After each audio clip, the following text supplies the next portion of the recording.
Nah, teman-teman, ada banyak dari kita mungkin percaya, saya juga dulu percaya bahwa semakin kita melakukan kebaikan, maka kita akan semakin berkenan di hadapan Tuhan. Semakin kita melakukan kebaikan, maka kita akan semakin kudus di hadapan Tuhan.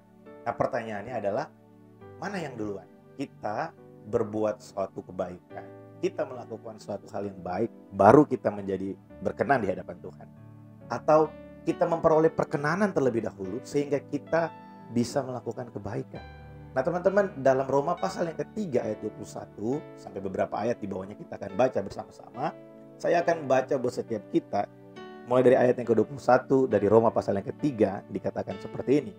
Tetapi sekarang tanpa hukum Taurat kebenaran Allah telah dinyatakan seperti yang disaksikan dalam kitab Taurat dan kitab-kitab para nabi, yaitu kebenaran Allah karena iman dalam Yesus Kristus bagi semua orang yang percaya, sebab tidak ada perbedaan, karena semua orang telah berbuat dosa dan telah kehilangan kemuliaan Allah, dan oleh kasih karunia telah dibenarkan dengan cuma-cuma karena penebusan dalam Kristus Yesus. Perhatikan ayat yang ke-23, karena semua orang telah berbuat dosa dan telah kehilangan kemuliaan Allah. Nah, saya ingin kasih satu fakta buat setiap kita, bahwa waktu kita ada di bumi tanpa melakukan kesalahan apapun, sekali lagi, tanpa melakukan satu kesalahan apapun, kita adalah orang berdosa. Kita bisa jaga hidup kita sebaik mungkin, tapi kenyataannya adalah kita adalah orang berdosa. Kenapa kita berdosa? Karena kita memang membawa bibit dosa yang ada sejak zaman Adam sampai hari ini. Tapi kita bersyukur oleh anugerah Allah. Setiap kita yang percaya dalam ayat yang kita baca tadi, kebenaran itu datang bukan karena kita melakukan hukum Taurat. Jadi Paulus menjelaskan bahwa tanpa hukum Taurat, kebenaran Allah sekarang dinyatakan buat kita, kebenaran yang datang dari percaya kepada Yesus Kristus Tuhan. Jadi jangan melakukan transaksi. Ada banyak orang yang berpikir bahwa kekristenan adalah sebuah transaksi. Ketika kita berbuat baik, ketika kita melakukan sesuatu yang dalam tanda kutip berhubungan dengan agama, kita rajin berdoa, rajin beribadah, itu akan menjadi penyebab kita mendapatkan sesuatu dari Tuhan. Itu akan menjadikan satu alasan untuk Tuhan bisa berbuat baik dan memberkati kehidupan kita, bahkan menyelamatkan kehidupan kita. Nah, coba kita lihat kebenaran Alkitab yang berkata bahwa kebenaran kita itu datang karena kita percaya. Lalu mungkin teman-teman bertanya, terus berbuat baik seperti apa? Bukankah kita harus berbuat baik? Bukankah kita harus melakukan kebenaran? Bukankah kita harus rajin beribadah? Bukankah kita harus membangun hubungan dengan Tuhan? Benar, kita harus melakukan kebenaran. Kita harus berbuat kebaikan.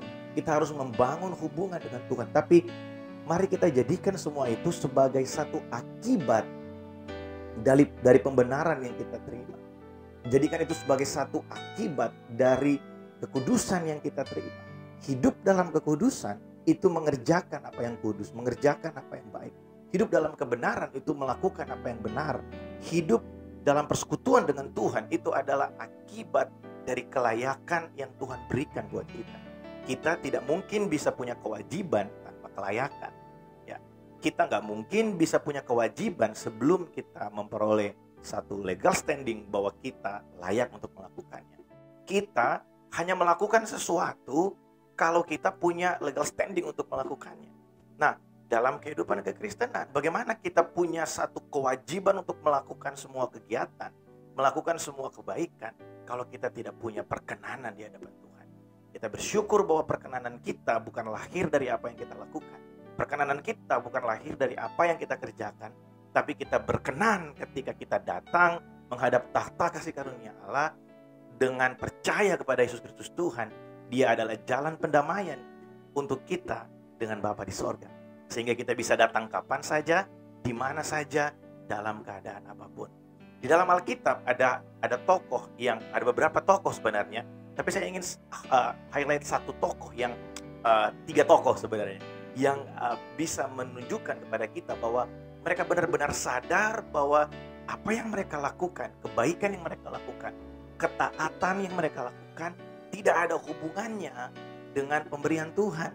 Jadi mereka taat bukan karena ingin mendapatkan sesuatu. Mereka taat karena memang itu adalah kewajiban kita, karena kita telah terlebih dahulu menerima kasih yang besar, maka kita sudah seharusnya untuk hidup dalam kebenaran, menghidupi kebenaran. Saudara masih ingat Sadrak, Mesak, dan Abednego ketika mereka akan dimasukkan ke dalam perapian yang menyala-nyala. Pada saat itu ada perkataan yang luar biasa yang mereka katakan, yaitu kalau Tuhan yang kami sembah sanggup melepaskan kami, maka Dia akan melepaskan kami. Tapi kalau kiranya Tuhan tidak melepaskan kami, maka kami tidak akan menyembah kepada dewa yang lain, pada Tuhan yang lain. Kami akan tetap beribadah, kami akan tetap setia, kami akan tetap membangun kehidupan kami di atas kebenaran, sekalipun keadaannya tidak seperti yang kami mau. Nah, perkataan seperti ini hanya bisa keluar dari orang yang benar-benar menyadari bahwa dalam kekristenan tidak ada transaksi. Kalau kita melakukan kebaikan, kalau kita berdoa hari ini, kalau kita rajin beribadah hari ini, kalau kita rajin baca Alkitab hari ini, itu tidak akan membuat kita sombong dan berkata, aku layak menerima semua itu. Itu tidak akan membuat kita menjadi orang yang cukup percaya diri untuk bisa berkata, aku cukup baik dan aku cukup benar.